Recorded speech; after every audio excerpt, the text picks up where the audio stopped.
ہر ایک کا عقیدہ ہے، ہندو ہو، مسلم ہو، کسی دھرتی یعنی دھرتی کے کسی حصے پہ رہتا ہو، اللہ کو نہ مانتا ہو، لیکن ہر ایک کا یقین ہے کہ مرنا ضروری ہے، تو اللہ تبارک تعالیٰ کہہ رہا ہے مرو گے، جانتے ہو 60 میں 65 میں 80 میں 90 میں مرو گے، ضرور مرو گے، اس بات پہ تمہارا یقین بھی ہے، ایمان بھی ہے، لیکن میں کہہ رہا ہوں ہرگز ہرگز نہ مرنا، مگر تم اس حال میں مرنا کہ اسلام تمہارے ساتھ ہو، الا وانتم مسلمون، حالت تمہاری یہ ہو کہ تم اسلام کی حالت میں مرو۔ تو عزیزان کرام، میں جو آیت آپ کے سامنے پڑھا یہ اس بات کو بتا رہی ہے، اللہ اس بات کی طرف اشارہ کھلے الفاظ میں کر رہا ہے کہ دنیا میں ایمان کا مل جانا یہ کافی نہیں ہے، دنیا سے ایمان کو بچا کر کے لے کر کے قبرستان میں جانا یہ ضروری ہے،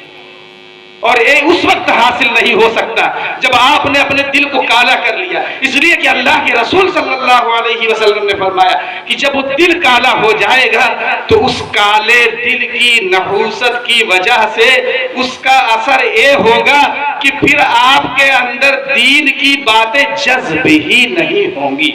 نہیں ہوگی۔ جیسے ایک سوختہ ہے جسے آپ سوختہ کہتے ہیں، سوختہ میں پانی سکھایا جاتا ہے، اگر اتنا بڑا سوختہ ہے یعنی اتنا بڑا صابن کی بٹی، اتنا بڑا تھوڑا سا موٹا ہو، اتنے بڑے سوختہ میں 150 گرام پانی آ جاتا ہو، اس کے اندر جذب کرنے کی صلاحیت ہے۔ اسی طریقے سے جو ہمارا دل ہے اس کے اندر نیکی جذب کرنے کی صلاحیت ہوتی ہے، اچھے کاموں کی طرف دل خود ہی مائل ہوتا ہے، لیکن ہم اپنی کوتاہی کی وجہ سے، ہم اپنی غفلت کی وجہ سے، ہم دنیاوی کام میں مشغول ہو کر کے اللہ کو بھولنے کی وجہ سے اس سوختے کے جو اندر ذرات ہوتے ہیں یعنی جو جگہ ہوتی ہے تو وہ کسی کڑک چیز سے بھر دی جاتی ہے، یعنی پھر اس کے اندر سوکھنے کی صلاحیت ختم ہو جاتی ہے۔ جیسے اسے سوکھتے میں کوئی ایسا پانی ملا دے کیمیکل والا جو جمنے والا ہو، اور اس کو ایک بار اس میں ڈبو دیں اور پھر نکال دیں، پھر وہ سوکھ جائے، پھر وہ کڑک ہو جائے گا، ہو جائے گا کہ نہیں ہو جائے گا، پھر وہ کڑک ہو جائے گا۔ اور جب تک اس کے اندر کوئی ایسا کیمیکل نہ جائے جو جمنے والا ہے، آپ اس کو سال بھر سکھاتے رہیے تو سوکھتا رہے گا، ہر بار وہ 100 گرام پانی اٹھا لے گا، جب نچوڑیں گے تو 100 گرام پانی نکلے گا، لیکن کوئی جمنے والے کیمیکل اگر اس میں ڈال دیں گے تو پھر اس کی وہ صلاحیت اس کے اندر سے سلب ہو جائے گی، ختم ہو جائے گی، نکل جائے گی۔ تو اس لیے عزیزان کرام، ضرورت اس بات کی ہے کہ دین کی جہاں پہ مجلس لگے وہاں پہ آیا جائے۔ عزیزان کرام، اللہ نے اپنے دین کو پھیلانے کے لیے آسان بنایا، بتایا دین آسان ہے، تو کچھ لوگوں کے ایسے جذبات بنائے کہ جو اس کام کو فری میں کر رہا ہے۔ ورنہ عزیزان کرام، دنیا میں جو باتیں بتائی جاتی ہیں، جو موٹیویشنل اسپیکر رہتے ہیں، جو لوگوں کو اچھی باتیں بزنس کی یعنی دنیاوی باتیں بتاتے ہیں، وہ مفت میں نہیں آتے ہیں۔ ابھی 29 تاریخ کو ہمارے یہاں پروگرام تھا، ہم نے ایک موٹیویشنل اسپیکر کو بلایا تھا، میور گاندھی کو، گجرات سے آئے تھے۔ تو دنیا میں ایسے ایسے تقریر کرنے والے جو دنیا کی بات بتاتے ہیں، جب ان کو بلایا جاتا ہے تو اس کا چارج جو ہوتا ہے 20 لاکھ 50 لاکھ 80 لاکھ 1 کروڑ ہوتا ہے۔ اور جب ہم لوگ اپنے حساب سے مان کے چلیے کہ ہماری کمپنی بہت آگے نہیں گئی ہے، ہم لوگ بلاتے ہیں تو وہ بھی جو موٹیویشنل اسپیکر آتے ہیں ان کا بھی چارج 10 سے 15 لاکھ روپے ہوتا ہے۔ آتے ہیں صرف 2 گھنٹہ بتاتے ہیں، اور 2 گھنٹہ صرف کیا بتاتے ہیں، وہ پورا سی ڈی اور اس میں سب فٹ کر لیتے ہیں، اسکرین پہ آتا رہتا ہے، اسی کو دکھاتے ہیں، اسی کو پڑھتے ہیں اور اسی کو بتاتے ہیں۔ پھر ایک پیرایا آگے جاتے ہیں، یا تو خود وہ ریموٹ لے کر کے اسے بڑھاتے ہیں اسکرین پہ دیکھنے کے لیے، یا کہتے ہیں نیکسٹ، تو جو اس سسٹم کو دیکھنے والا ہے تو اسے آگے بڑھا دیتا ہے، پھر اسپیکر پہ وہ چیز چھپتی ہے، پھر اسی کو بتاتا ہے، پھر اسپیکر پہ وہ چیز چھپتی ہے، پھر اسی کو بتاتا ہے۔ اسی کو بتانے کے لیے 1 گھنٹے کے پروگرام کے لیے ایک چھوٹے موٹے اسپیکر کو جو بلایا جاتا ہے، جو بہت زیادہ مشہور نہ ہو، تو 10 لاکھ 15 لاکھ روپے چارج لیتا ہے۔ یہ تو اللہ کا احسان ہے کہ ہم جیسے اللہ کے بندے یا اللہ والے آ کر کے 1-1 گھنٹہ تقریر کرتے ہیں، 1 پیسہ چارج نہیں ہے۔ بھائی یہ میرے بولنے کا چارج تو ہونا چاہیے نا 1 لاکھ روپے۔ بھائی دنیا کی کوئی بات بتا رہا ہے تو اس کا چارج ہے 10 لاکھ روپیہ۔ میں آپ لوگوں کو اتنی دور سے آ کر کے ایک اچھی بات بتا رہا ہوں، آپ کی زندگی کو سنوارنے والی بات بتا رہا ہوں، ہو سکتا ہے کہ آپ کے دل میں جذب ہو جائے، تو کیا یہ بغیر قیمت کا ہے؟ کیا اس کا کوئی چارج نہیں ہے؟ کیا یہ بات جو میں بتا رہا ہوں یہ بہت اچھے انداز میں نہیں؟ یہ تو اللہ کا احسان ہے کہ چیز آپ کو مفت میں مل رہی ہے۔